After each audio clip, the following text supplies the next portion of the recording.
So this is a 2003 Buick Regal GS, and I'm going to show you how to bypass the PassKey system or the VAT system. They use both names. And I've got everything pulled apart in here, and I've made quite a mess of everything. I got the clamshell off the steering wheel and my tools all in here and everything. And you don't have to do all that. I watched a bunch of videos, and they're all for older cars in the 90s. This is an 03, and I always found these two white wires right here. These are it. They come out of this black thing that goes on the end here, like this. Hang on. Okay. So these two white wires that go right into this thing here, they're the ones. Those two little terminals right inside that hole are the two things that read the resistor on the key. And these two white wires, on my car, they go into a black sheath. And on all of the cars, in all the videos I watched, it was an orange sheath. It had these two white wires. And I couldn't find an orange sheath in here, no matter what I did. So I pulled the whole thing apart. And this is probably going to be the only video, at least the only one I know of, that has a black sheath. And you don't have to do any of this stuff. Just leave your dash thing on, leave this trim piece on that goes all the way across here, and leave the clamshell on. Don't even mess with the steering wheel. All you have to do is take this felt or flannel looking cover off down here. A couple of these here type of fasteners. Yeah, right there. There's one there, and then one that goes right here, and I've got it out. And it's here on the floor. Anyway, all you have to do is look up under here. Okay, here we are. I'm going to show you where we're at here. There's this driver's seat and steering wheel. Come down in here under the dash, and up here we're going to see the actual harness for the ignition switch here, right here. And up behind here,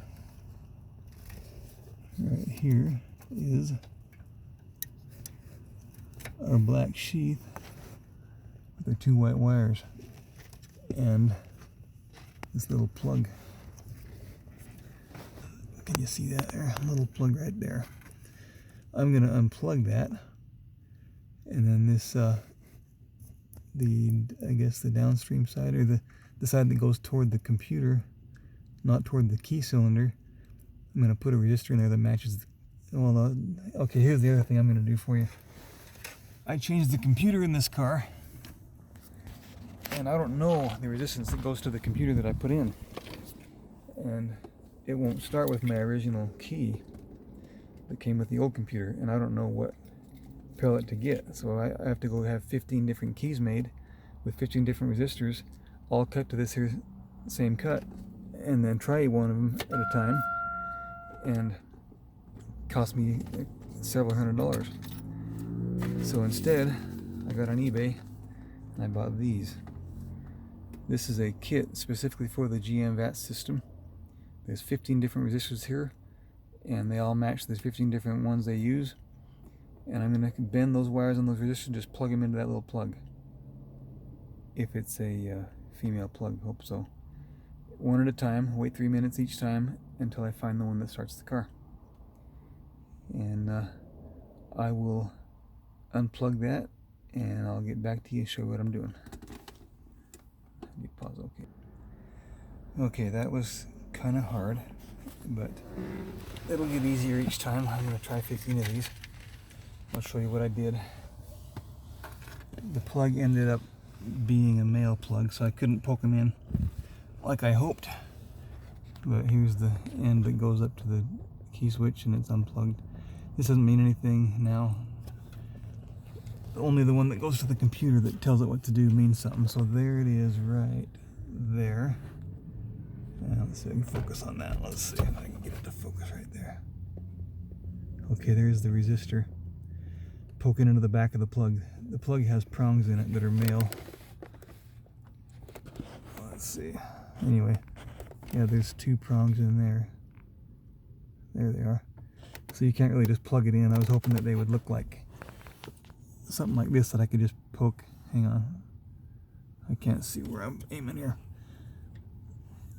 Oh, there it is. Okay, I was hoping they'd be something like this. I could just poke the resistor in there. So I poked it into the back, right against the metal things, and I've pushed it in there pretty firm, and I hope that there. I hope that it's got a good connection. I think it does. And I'm just going to do that with each resistor. I'll try cranking it, wait 3 minutes, try the next one until the car starts up with the new computer. And that's what I'm doing. And this is something that I couldn't find a video about. How to find the resistance of your car if you don't know it. All the videos say, yeah, just measure the key, see what the resistance is, get that resistor and bypass it. But on this one, I don't know what the resistance is, so I'm doing it like this. This was $3.89 or something like that. It was under $4 on eBay, this kit right here. So, alrighty, good luck.